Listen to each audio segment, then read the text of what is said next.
Effort Sachin Pilot को लगातार कांग्रेस के द्वारा इग्नोर किया जा रहा था। वो लगातार अपनी कोशिशें कर रहे थे, आलाकमान एक बार नजर उन पर गड़ाए, उनकी मेहनत को देखे, उनके एफर्ट्स की थोड़ी सी वैल्यू समझे। इस यात्रा के बाद आपको क्या लग रहा है कि सचिन पायलट कांग्रेस को इग्नोर करने की स्थिति में आता है? देखिए, कांग्रेस में जो आलाकमान जिसे आप कह रहे हैं वो एक ओल्ड गार्ड है। ओल्ड गार्ड ने कांग्रेस में कभी भी यूथ लीडरशिप को आने नहीं दिया। राहुल गांधी ने इस परंपरा को तोड़ने की कोशिश की और वो कोशिश मोदी लहर में की, तो वो सीटों की दृष्टि से सफल नहीं हो पाए। ऐसे में उनकी जो एक कोशिश है ज्यादा कामयाब नहीं हो पाए। अब अगर मैं आपको लगातार बताता रहता हूं 90 साल पुराना इतिहास कि यूथ ब्रिगेड जब आना चाहती थी तो महात्मा गांधी उसके खिलाफ खड़े हो गए।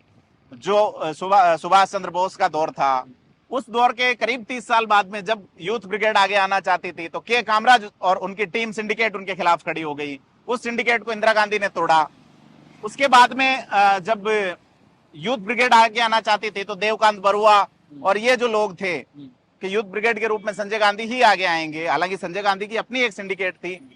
तो उस समय बाजी पलट गई, जनता पार्टी के पास सरकार चली गई, कांग्रेस का पहली बार शासन गया देश में। लेकिन जब 97-98 का दौर आया तो तिवारी गार्ड खड़ी थी। तो यूथ को इस तरह से कांग्रेस में रोकने की परंपरा है। और ओल्ड गार्ड जो हैं, जो लोग हैं, वो हमेशा से नहीं चाहते कि कांग्रेस जो है उसमें यूथ अगर आए तो हमारी पीढ़ी से, हमारी परंपरा से, हमारी संतान परंपरा से आए। ये एक तरह की राजशाही का सिस्टम नजर आता है निश्चित तौर पर। और राहुल गांधी ने इस सिस्टम को तोड़ने की कोशिश की है, इवन प्रियंका गांधी प्रयास कर रही है।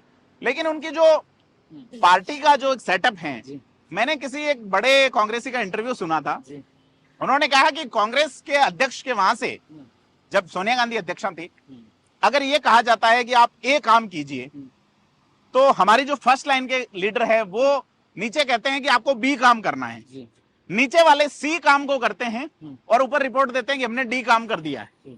और वो डी जिनके पास रिपोर्ट आती है वो कहते हैं मैडम ए काम हो गया है। तो राहुल गांधी ने इस परंपरा को तोड़ने की कोशिश की। उन्होंने एक इंडिविजुअल टीम बनाई, लेकिन उस टीम को, उसके सेटअप को बुरी तरह से खत्म किया कांग्रेस में ओल्ड गार्ड के नेताओं ने। अशोक गहलोत लगातार कोशिश में है, उनकी एक दिली ख्वाहिश है चौथी बार वो सीएम बने और वैभव गहलोत एडजस्ट हों। तो ये ख्वाहिशें, ऐसी ख्वाहिशों को इस तरह की यात्राएं बाधित करती है। जी। तो कल का दिन राजस्थान की सियासत में एक बार फिर से बहुत ज्यादा खास होने वाला है। मीडिया के कैमरे वहां घूमेंगे। उसके बाद क्या लगता है आपको कि क्या एफर्ट सचिन पायलट के हो सकते हैं? अनुमान बेनीवाल उनको बार बार ऑफर कर रहे हैं। कहा तो ये भी जा रहा है कि देखिए, आम आदमी पार्टी भी सचिन पायलट के किसी बड़े स्टेप का वेट कर रही है।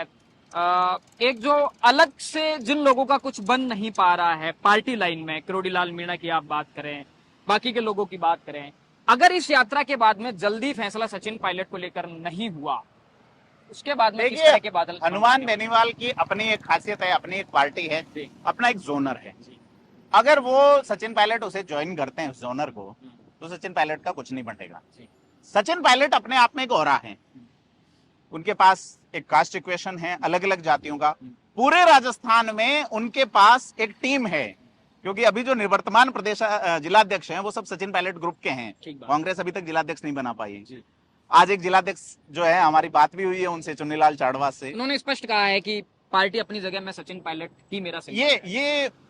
ये कई लोग कह रहे हैं जो कि राजपुरोहित समाज से आते हैं। चुन्नीलाल चाड़वास जो है अल्पसंख्यक वर्ग जो है, स्पष्ट कहा है कि संगठन एक अलग चीज है, जहां सचिन पायलट है, चुन्नीलाल चाड़वास वहां।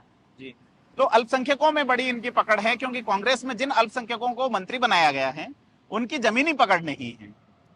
जैसे कि शाले मोहम्मद उस इलाके से आते हैं जो कि कायम खानी एक बड़ा वर्ग है, दूसरे जो मुसलमान हैं उनसे कनेक्शन नहीं है उनका। उसके अलावा दो और इस कोटे से जो बनाए गए हैं, तो अल्पसंख्यकों में बड़ी अकुलाहट है। सचिन पायलट अपने हिसाब से अगर उसे तोड़ ले गए तो बड़ा प्रभाव। गुर्जर समाज, जिसने पिछली बार सचिन पायलट को सीएम बनाने के लिए एक तरफा वोट किया था।